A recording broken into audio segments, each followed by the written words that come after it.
Another day, another ulan na naman mga kaisla. At dahil umuulan sa ngayon, dito muna kami ngayon sa loob ng bahay ng aking baby. Hindi kasi kami makakalabas kasi malakas ang ulan. Ayan po yung baby ko, nakadapa po siya. Kanina pa yan siya dyan naglalaro kasi naligo muna ako saglit. Dalawa lang kasi kami ngayon sa bahay kaya walang magbabantay sa kanya.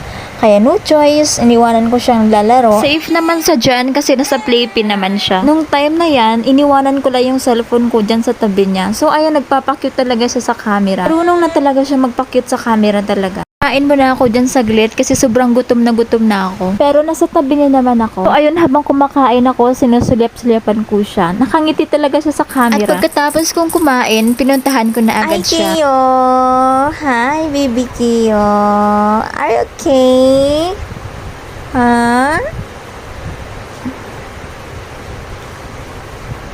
So ayun na nga, hindi na niya ako pinapansin. Sobrang nagtampo talagang bulinggit na to. Kiyo!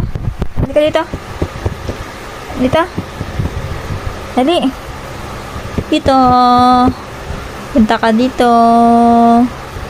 So, ayun na nga. Tuluyan na niya akong hindi pinapansin.